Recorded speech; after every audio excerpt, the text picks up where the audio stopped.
Assalamualaikum semua, terima kasih kerana menonton channel saya. Hari ini kita nak bincangkan tentang nak isi borang apa. Nak guna borang B ataupun nak guna borang BE. Okey, mari kita tengok satu-satu. Okey, ringkasan. Okey, anda kena hantar penyata cukai tahunan. Okey, di mana cara hantarnya ada dua cara. Pertama, kita menggunakan e-filing.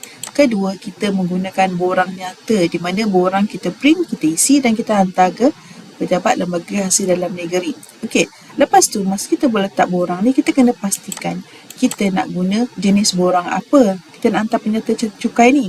Pertama, kita boleh guna borang B. Kedua, kita boleh guna borang BE. Tetapi borang B dan borang BE ada kriteria tertentu yang kita kena tahu.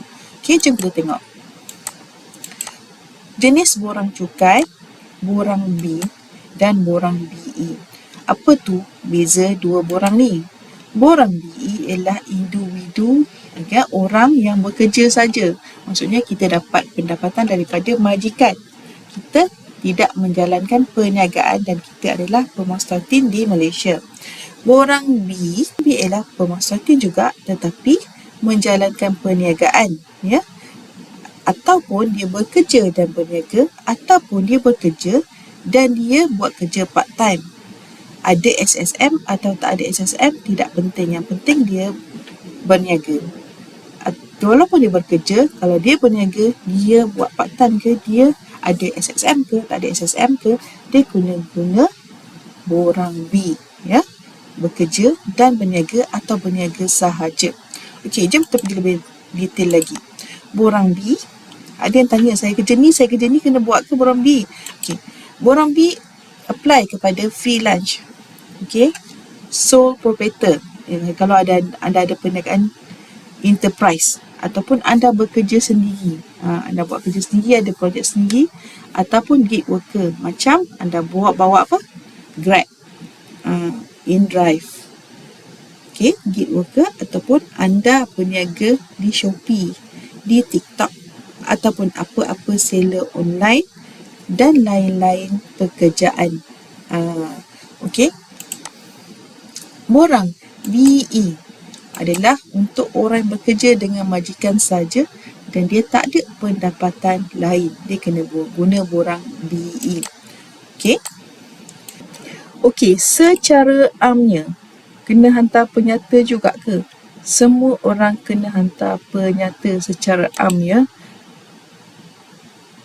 Sama ada anda adalah foreigner, orang asing ataupun orang Malaysia, kena hantar penyata.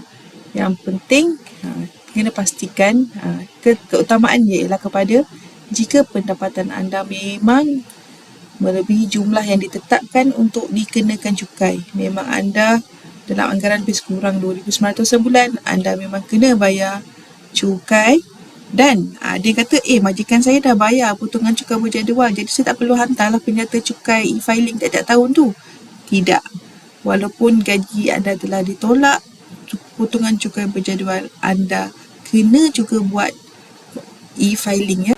Ini pandangan peribadi saya. Kalau anda tak buat e-filing bagi yang bekerja dengan majikan, anda mungkin rugilah, mungkin sebab anda terlebih bayar potongan cukai berjadual tiap-tiap bulan tu, jadi anda tak dapat refund balik.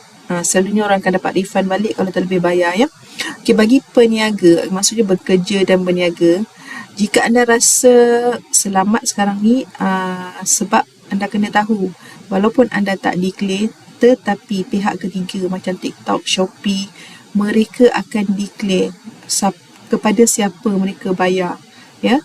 Mereka akan hantar report pada government, sebagaimana kalau anda nak jadi seller, selalunya mereka akan minta TIN number.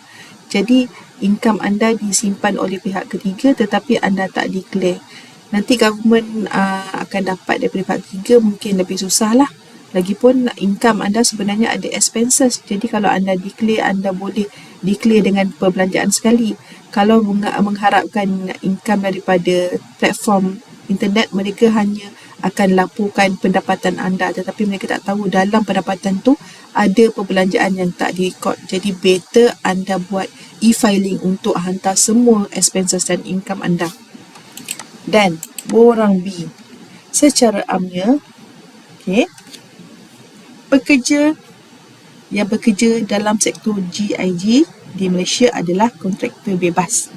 Okey, dia dikira kontraktor bebas di mana dia terlibat dalam kerja yang fleksibel bila-bila masa, jangka masa pendek ataupun berdasarkan projek seperti penghantaran, pengangkutan atau freelancing. Okey. Dan definisi individu yang menandatangani perjanjian dengan entiti tertentu untuk kontrak melalui platform digital. Contohnya buat e-hailing, penunggang penghantaran makanan ataupun industri profesional kreatif, jurugambar, juruvideo, penjaga ataupun jurugaya kecantikan. Anda yang dilindung bawah hak perlindungan utama Akta 2005 maklumat, hak untuk mengetahui syarat perkhidmatan dan membayar sebelum anda menerima bekerja. Semua ini anda kena guna borang B. Anda dikira mempunyai pendapatan. Ya, anda kena hantar borang B. Okey.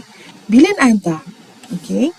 Penyata ni kena hantar setiap tahun untuk borang BE. Ya, BE yang bekerja ada majikan 30 April setiap tahun. Dan untuk yang bekerja sendiri, bekerja dan ada part time, anda kena hantar borang B pada 30 Jun setiap tahun. Okey, itu saja perkongsian saya hari ini. Apa yang saya tahu semoga bermanfaat. Assalamualaikum.